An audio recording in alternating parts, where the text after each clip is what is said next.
Elsa Bloodstone nukes the entire skill chapter of the Cavaliers side event. How's it going, everybody? robvonshoe here. I've got a 6-star Elsa Bloodstone going up against, this is the Power Sting path, but again, she works on all the paths. I've got a Tigra and Beast synergy with no damage masteries or boosts, and playing around the Power Sting, again, that is on the node here. So, I got 3 fights. I got an easy fight, that's the Iron Man fight. Here, I've got a slightly more challenging fight with the Thing coming up, and Shang Chi coming up for the boss fight, and she just melts her way through all of that. Now, fair warning, this is a 6-star rank 3, but the strategy applies for all different levels of Elsa, whether it's a 5-star rank 5, 6-star rank 1, 6-star rank 2, you know, a boosted rank 4, whatever it is. Strat is still the same. So we're on the Thing fight right here, right? And the idea, of course, is dancing around not only Thing's charges, but also the evasion mechanic that he gets, and the Power Sting as well. Now, Elsa, being Elsa, winds up shrugging off that Power Sting, but not before getting a little bit of heals, so that's a very nice to have. The idea here, of course, is to wind up throwing and incinerate on Thing, and by doing that, winds up negating the evasion. The nice thing about this path here is that if the enemy has a couple different debuffs on them, incinerate being one of them, disorient being another, they can't evade, which is a very, very nice to have. So Elsa winds up benefiting twice over between the incinerate she gets naturally and the cold snap she can also apply. So long as I keep those up, at least one up at all times, then he's not going to be evading any place. Thing to keep in mind, of course, with Thing is to be mindful of his 15 rock stacks. But it's just a matter of, you know, juggling when you throw the incinerate down. Preferably what I like to try and do is to throw the incinerate right before he gets to, you know, 13, 14 charges. That way, by the time he ticks over to 15, you've got a full timer for the incinerate to try and bait out that special that hopefully you've already built up on him. That way, by the time he throws it, he's still incinerated, he's not going to evade, and you're going to have a good time.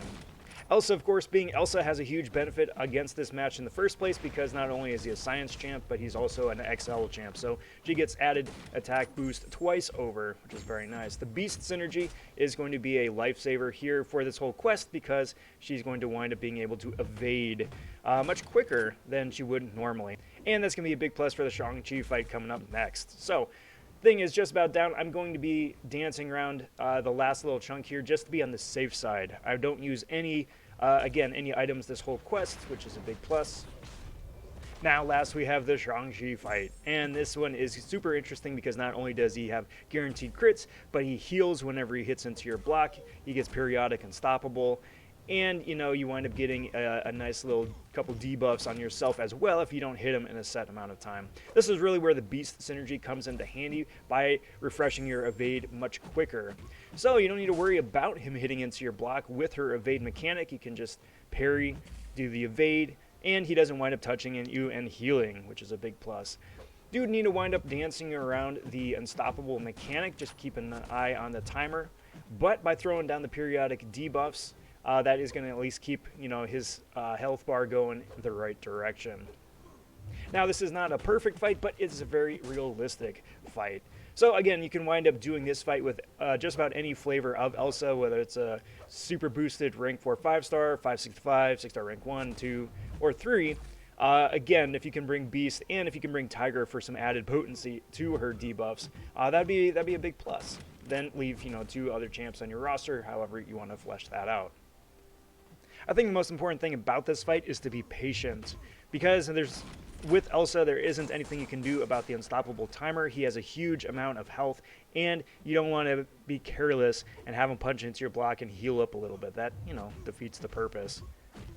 But by baiting out his specials, he's very easy to punish, and you can wind up throwing down some of your multipliers, and then by extension, later on, some of your debuffs, just to ramp up the potency of said debuffs. Now, Elsa Bloodstone does have the benefit of being able to be played a couple different ways, depending on whether or not you want to run said damage masteries.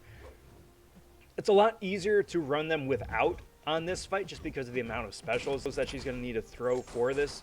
Going to wind up taking a lot of extra chip damage from recoil.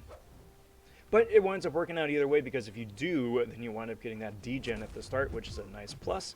If you want to, you know, burn through that use Elsa and then finish off Shang Chi with somebody else. But you know, again, playing safe, playing smart, wind up getting this guy down in pretty good shape. But who did you guys wind up using for this fight? I know there are a couple of different options, but at the same time, he is an extremely annoying boss. Let me know down in the comment section if you like gameplay videos like this. Like the video, please subscribe to the channel. It's a growing channel. All that stuff does help me out immensely. And I'll be back later on with more gameplay strats. Till next time, all, I'm robvonshoe. Take care. Talk soon. Stay safe. Be well, all. Bye for now.